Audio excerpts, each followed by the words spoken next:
Muy buenos días, mi hermano, mi hermana en la fe. Feliz Domingo del Señor, cuarto domingo de Cuaresma. Seguimos caminando en el camino de la fe hacia el evento pascual, el evento más importante de la doctrina y de la fe cristiana, donde recordamos la muerte de nuestro Señor Jesucristo, pero el triunfo especialmente sobre esa cruz, sobre el pecado. Y la oportunidad que nos da Dios de reconciliarnos y de abrazar esa gracia para tener una vida plena. En este domingo vamos a escuchar el Evangelio San Lucas, capítulo 15, versículos 1 siguiente. Una parábola, una historia que la podemos asociar a cualquier historia personal, cercana, pero que apunta a darnos algunas enseñanzas acerca de cómo prepararnos en este tiempo tan especial. Dice el Evangelio: se acercaban a Jesús todos los publicanos y pecadores para oírle, y los fariseos y los escribas murmuraban diciendo: este a los pecadores recibe y con ellos come. Entonces Jesús les contó una parábola. Un hombre tenía 2 hijos, y el menor de ellos dijo a su padre: Padre, dame la parte de los bienes que me corresponde. Y el padre le repartió los bienes.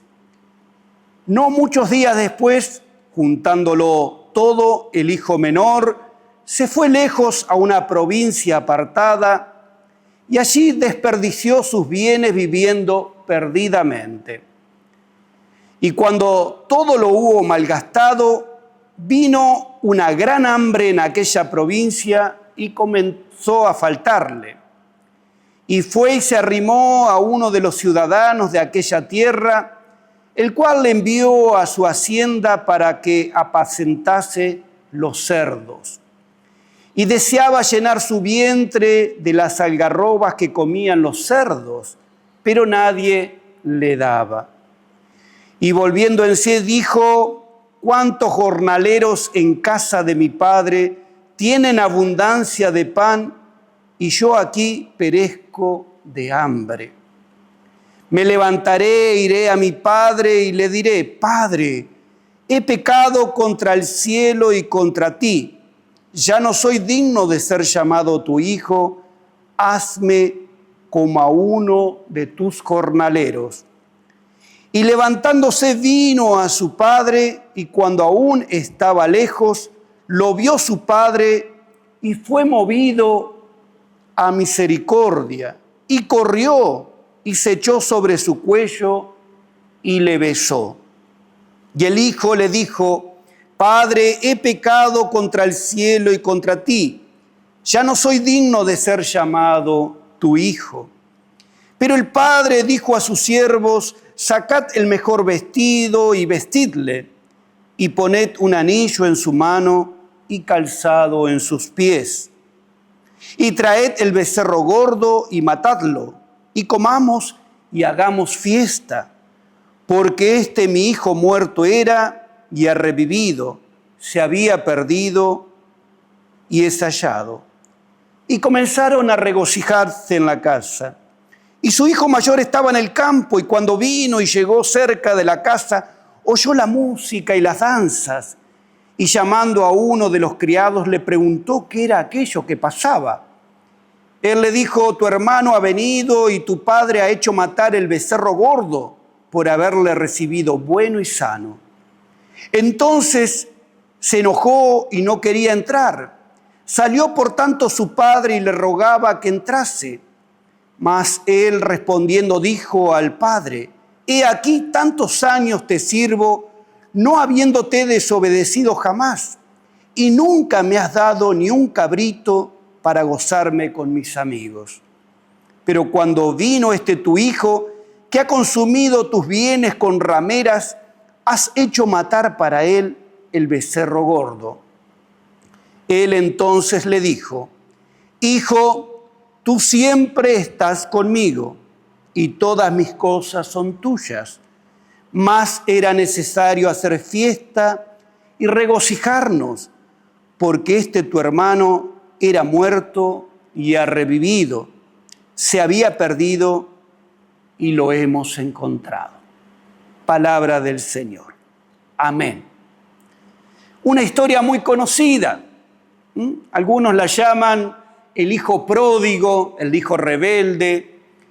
Yo suelo llamarla el Padre misericordioso porque ahí está lo central de la parábola. Nos concentramos muchas veces en la rebeldía del hijo menor, en el enojo del hijo mayor, pero pocas veces prestamos atención a ese padre que espera, que sufre y que cuando tiene la oportunidad es movido a misericordia por ese hijo que logra rescatar. ¿Y por qué digo esto? Porque si nos enfocamos en los hijos, solemos tomar posturas. Bueno, yo me identifico más con el hijo mayor, tenía razón, el otro ha despilfarrado sus bienes, ha tenido una vida de libertinaje y ahora se arrepiente y es recibido con los honores, ¿no? O aquel que dice, bueno, gozala, pasala bien, total el Padre te perdona. ¿Cuántas veces regateamos o discutimos o especulamos con esta historia? Es una historia más de las que contó Jesús para hablar de otra cosa, una historia familiar. Me viene a la mente que conocí tantas familias con conflictos por herencia, enfrentamientos entre hermanos, entre padres e hijos. Hay un sufrimiento enorme, un resentimiento por los bienes materiales y un empobrecimiento afectivo, humano. ¿Cuántas familias dentro y fuera de nuestras comunidades atraviesan esta realidad de confrontación por bienes materiales? Bueno, es una historia que cuenta Jesús, pero apunta a otra cuestión. Al principio, él tenía una empatía, una cercanía con los pecadores, los cobradores de impuestos, aquellos que pertenecían a la comunidad, al pueblo, pero de alguna manera eran excluidos por los fariseos y los escribas, los puritanos, aquellos cumplidores de la ley y del servicio a Dios. Jesús tenía una cercanía hacia estas personas, no porque las admirara, sino simplemente porque sentía compasión, movido a misericordia y a compasión. ¿Para qué? Para rescatarlos, para encontrarlos y volver a sumarlos a la vida comunitaria, pero de una forma mucho más saludable, más digna. Y por eso cuenta esta historia, para hacerle entender a los fariseos, a aquellos hermanos y hermanas que tenían la obligación moral de velar por el bienestar comunitario, a que no descuiden a estos sectores vulnerables, estos sectores marginales. No aprobando lo que hacían, sino tratando de rescatarlos de aquella situación que los empobrecía, ¿no? Estamos en un tiempo de Cuaresma, es un tiempo que se lo conoce como un tiempo de penitencia, un tiempo de arrepentimiento y de conversión. La palabra arrepentimiento tiene que ver con cambio mi manera de pensar, cambio mi manera de sentir para que mi manera de actuar sea diferente. Eso es arrepentimiento. Pero previo al arrepentimiento tengo que tomar conciencia de la situación en la que me encuentro, que no es la mejor y que amerita un cambio. Solo no lo puedo hacer, entonces apelo a la fe, a la creencia, apelo a la interpelación que me hace Dios a través de su palabra, apelo al encuentro comunitario, apelo a este silencio y a este espacio necesario para encontrarme conmigo mismo y empezar ese proceso de conversión a través del Espíritu Santo. ¿Qué es lo que nos cuenta la historia? Está la rebeldía del hijo que lo lleva a pecar, a alejarse de Dios. Todo lo que nos aleja de Dios es considerado pecado. Todo lo que nos acerca al amor y a la misericordia de Dios en el prójimo no es pecado. Bueno, este hijo se rebela contra Dios, cree estar preparado para la mayoría de edad, como la humanidad se rebela contra la creencia y la existencia de un Dios, cree saber cómo manejar su vida y ahí vienen los extravíos, vienen las equivocaciones, viene el derroche, viene el caos, ¿no? ¿Cuántos problemas tenemos hoy como humanidad, como sociedad, como familias? Estamos como confundidos, extraviados, aturdidos por diversas situaciones, no solo por las que hemos generado nosotros, sino también por la que genera nuestro entorno. Y entonces, a veces nos preguntamos, ¿qué haremos? ¿Cómo saldremos de esa situación? Eso sería el primer paso, la penitencia. No estoy bien, no estamos bien como humanidad, como sociedad, como persona, como creyentes. Necesito encontrarme, tener un momento de penitencia a través de la oración. Después viene el arrepentimiento. ¿Cómo le pasa a este hijo? Bueno, reconoce que antes de esa vida estuvo mejor con el padre, que era una vida mucho más equilibrada, más abundante, más ordenada. Después se encuentra en ese caos, en ese desorden, siente necesidades materiales, pero también emocionales, y hay un profundo arrepentimiento. Iré a la casa de mi padre, pediré perdón y no exigiré nada, como exigió antes. Exigía que Dios le dé la absoluta libertad y la autonomía. De hecho, somos seres libres y autónomos, pero vinculado a Dios esa libertad y esa autonomía siempre son sanas, saludables, sabias, ¿no?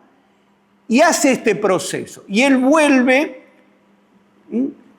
realmente arrepentido y se encuentra, a diferencia de lo que predicaban los fariseos, un Dios justiciero, vengativo, que hacía pagar los pecados hasta la cuarta generación, un Dios que abraza, que reconoce, que valora ese proceso de cambio, esa conversión. Ese hijo vuelve a la casa diferente, hace un proceso doloroso, pero vuelve saludable y Dios lo reconoce en su misericordia con mucho amor, ¿no?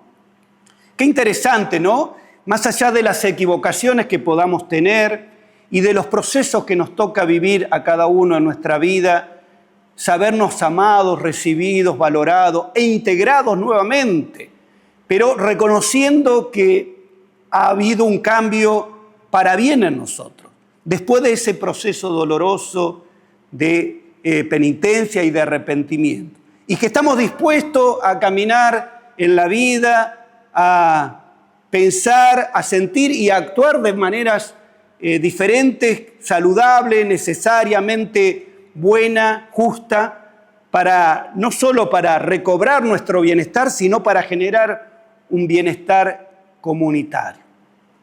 Así que en este tiempo se nos llama a eso, a la penitencia, al ayuno decimos, ¿no? Pero no tanto ese ayuno tradicional que podamos tener cada uno de acuerdo a lo que hemos recibido, a lo que creemos, a lo que sentimos, que tiene que ver con lo exterior, sino ese ayuno en aquellas cosas que en nuestro interior tenemos que cambiar, que sabemos que no están bien y que hay que pulir, hay que trabajar, hay que buscar un camino de vuelta a lo bueno, de vuelta a lo necesario, que es Dios en este caso, en el prójimo, ¿no?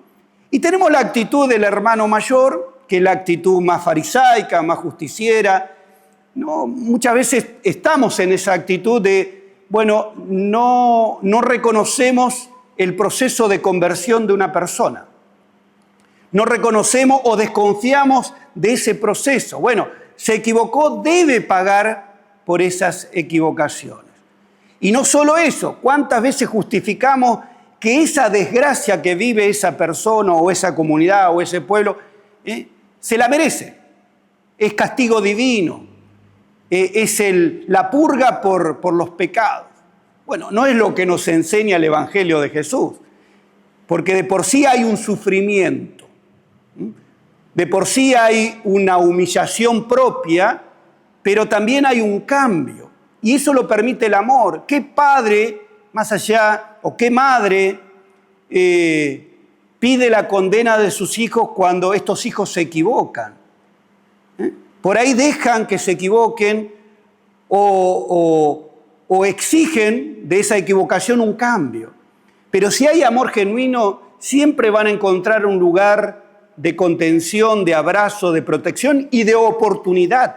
Es esto, ¿no? El arrepentimiento trae conversión y trae nueva oportunidad. Pensemos en la sociedad en la que estamos, cuántas cosas malas vemos y que necesitan esa oportunidad de cambio. Cuántos jóvenes, cuántas familias, cuántos individuos en nuestra propia comunidad más chica. Pero ojo, no es un cambio y una oportunidad facilista. Tiene que haber un cambio profundo de arrepentimiento y de conversión.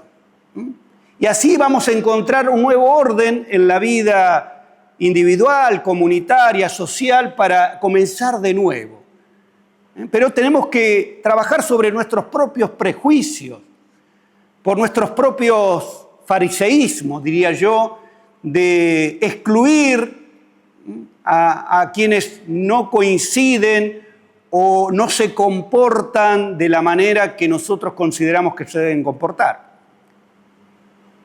No es que tenemos que aprobar la conducta pecaminosa de otro, pero sí nos llama el Evangelio a estar atento y dispuesto a recibirlos y a acompañarlos. Es interesante que la actitud del hermano mayor, volviendo a la parábola, le dice, este hijo tuyo.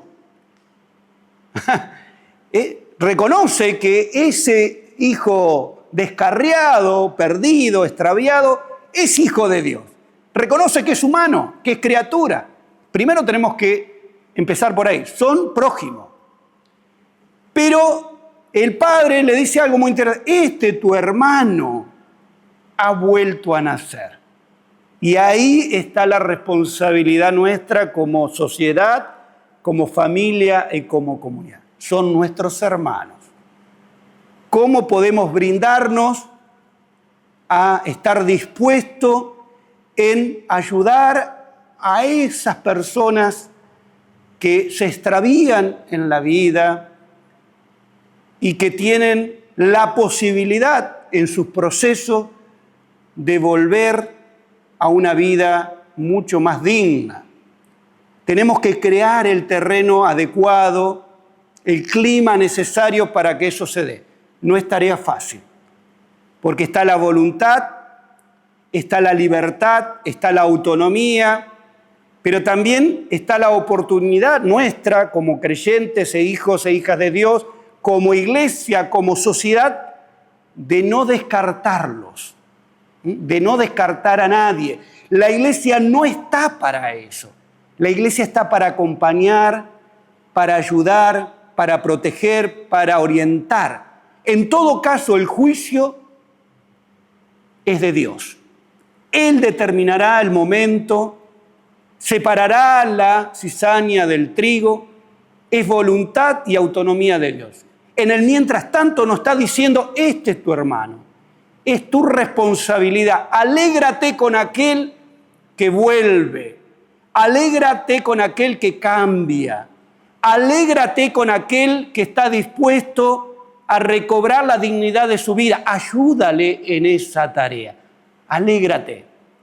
Para eso tenemos que trabajar sobre la misericordia, sobre el perdón, sobre las oportunidades.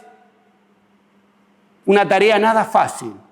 Tenemos que trabajar sobre nuestros propios prejuicios, que en esta Cuaresma podamos enfocarnos en esas conductas que a veces nos empobrecen como sociedad, como creyentes, pero también que podamos ver que si Dios da oportunidades, Dios cree en el ser humano, ¿por qué nosotros no vamos a creer en el prójimo? Así como creemos en Dios, ¿no? Vuelvo a reiterar, no es tarea fácil, pero es una tarea necesaria para que nadie se extravíe, para que nadie deje de tener oportunidad de esta vida plena que Dios quiere, de esta vida en comunidad, en comunión y en familia. Atendamos las necesidades de nuestros pueblos, de nuestras ciudades. Prestemos atención a aquellos extravíos, a aquellas confusiones, a aquellos sufrimientos y demos lo mejor. Es la mejor manera de prepararnos para asumir las cruces que tenemos, porque tenemos muchas cruces como pueblo, como sociedad, como familias, como comunidades, pero siempre abrazando la resurrección. También tenemos oportunidades de estar mejor. Que Dios te bendiga, mi hermano, mi hermana. Que Dios te acompañe, que Dios te proteja, que Dios traiga sanidad ahí donde estás, a ti, a tu familia, a tu casa. Que Dios traiga la bendita lluvia que tanto necesitamos y que nos acompañe a prepararnos en este tiempo para la Pascua de una manera profunda, sincera y con la oportunidad que nos da plena de conversión. Amén. Querido Padre Celestial, te agradecemos este domingo, este tiempo de preparación, este tiempo de Cuaresma. Te agradecemos el poder recibir tu gracia, tu amor, tu abrazo, tu perdón. Te pedimos que nos bendigas, que bendigas a todas las personas, en especial a aquellos que están excluidos, desamparados, perdidos, extraviados, que podamos también repensar nuestras conductas para bien, transformar lo malo en lo bueno, gracias a la fuerza del Espíritu Santo. Cuida de nuestro país en este momento, que podamos ordenarnos de la mejor manera para que todos tengan oportunidad. Cuida de nuestra familia, de nuestras comunidades de fe, de nuestro pueblo. Cuida de cada uno de tus hijos e hijas. Señor, gracias nuevamente. Amén. Que el Señor te bendiga y te guarde, que Él haga resplandecer su rostro sobre ti y tenga de ti misericordia. Que el Señor vuelva su mirada hacia ti y traiga paz a tu vida. En el nombre del Padre, del Hijo y del Espíritu Santo. Amén. Señor, que pueda ser instrumento de tu paz. Donde haya odio, que yo ponga el amor. Donde ofensas hay, que yo brinde el perdón. Donde hay discordia, que procure la unión. Para eso tu ayuda necesito, Señor. Muéstrame la senda que nos marca tu amor.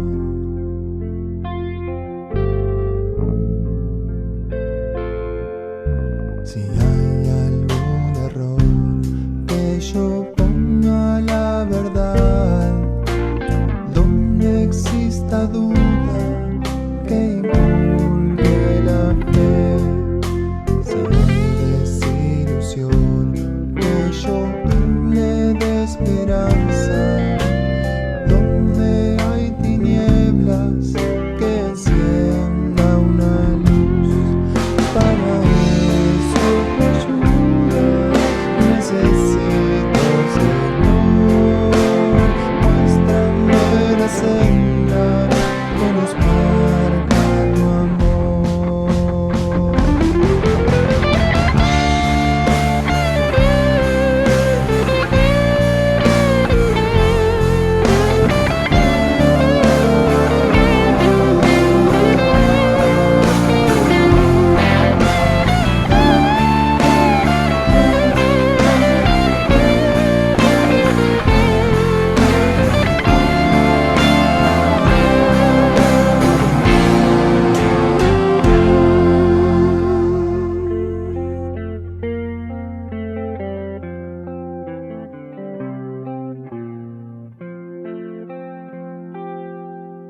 Yo quiero consolar antes de ser consolado, compartir el gozo donde tristezas hay, pues sé que cuando doy es entonces que recibo, y cuando perdono yo recibo.